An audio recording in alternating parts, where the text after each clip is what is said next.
My name is Roman Tolstek, and I hate to start us off in this way, but I don't know how else to start it. So basically, what this is a documentary of the startup of a company. What is this I'm feeling? If you wanna leave, I'm with it. We've come too far to give up who we are. Welcome back. So, today's video, we're going to cover the 3-step program as in the last video, and basically it'll just be a recap, lesson of the week, and a business tool highlight. Start off with a recap. So, we've been working on the PCB design, which has been a pain in the ass. PCB, I can't think of the acronym right now, but basically it's terrible. And it's terrible for one very obvious reason that nobody thought of to begin with. The Arduino is already a PCB, right? And because of that, we can't PCB the Arduino PCB onto anything. And so what we're left with is a huge board that we can't fit into anything. We need to be about 2 inches diameter, so about like this big, maybe this big. The Arduino is about 5 inches by 3.5 inches. It's huge, or the PCB that we try to put into it. So our options are basically try to figure this out ourselves, which I don't know how long it's going to take, redo it using different components, which I don't know how long that's going to take, or pay somebody $1,000 to do it for us, which I don't want to do and I don't know how long it's going to take.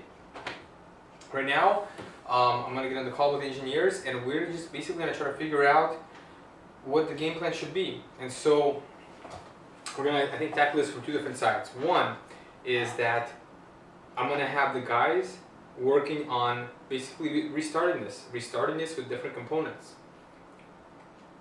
And I'm going to get either on a call with China or email this guy in China I know who runs a factory. I'm going to ask him if his team can help us out for free. So we'll see what happens. At this point, who knows, right? Beyond that, we should have, on the marketing side, we should have a blog that's already started by now. And we're making pretty good progress with the pathway lights, which is our next project that we're working on with another company. Those are kind of unique because they can basically light up in groups, and that's kind of a cool feature instead of just having like all the lights on or all the lights off or whatever. And we're working on making a custom groups for them and stuff. So I think that's pretty much it for the recap. Basically, the PCB has been a nightmare. The pathway light setup is going pretty good, and that's where we are now. So the lesson of the week, surprise, surprise, deals with the PCB. If you're gonna just design something really cool to see how it works, or if you're doing something as a hobby, just like a little design for yourself, the Arduino is a great tool, right? It's really quick to program with. It's there made for you as a PCB. You plug and play things into it.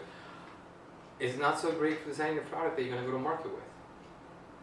Reason being is that it's already PCB and you can't really shrink it down in size, so you're stuck with it. So if you're trying to design a product that you want to go to market with, I would say your best bet might be to start off by using different components. Do not use the Arduino.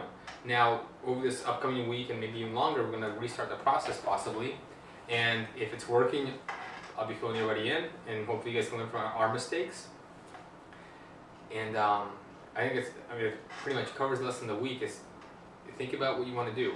If it's a hobby or you're making something that you want to really quickly see if you can make it work, use the Arduino.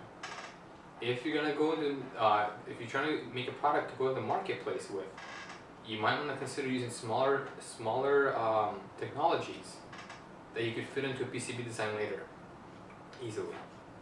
So there we are. As far as the business tool, the third part of this, I'm gonna highlight our free email service called called Zoho, ZOHO.com. This platform has been really awesome. To start off, it's free for business, right? It gives you, I don't know how many people you can have on it. We have more than 10. And it seems to be fine. It seems to be free. Everything works smoothly. It's never down. It saves over email. We haven't run out of space for anybody yet. It's just been a great platform. And it has a lot of other tools you can use too. It's not just email. It has its own version of Docs. It has all kinds of things. So if you're thinking about having a free an email service that you for free for your business, consider using Zoho. Zoho.com. You can make your own suffix for it. So, for instance, my email is roman@ronaware.com.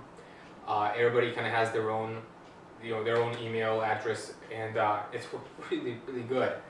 The only thing you need though is you need to have a registered IP address, I guess you'd call it, or website address. For instance, ours is www.ronaware.com. And you need that to be able to make your email address at whatever your company is named.com. I think that's costing us like, I don't know, $30 a year or something, or $50 a year. I don't remember for sure exactly, but it's not very expensive. So that's pretty much all you need. So if you're in the market, you're starting a business, you're in the market for an email service that works really well, that gives you your own suffix, that has a lot of added features, and it's all free, Zoho.com. It's amazing. I think that's it.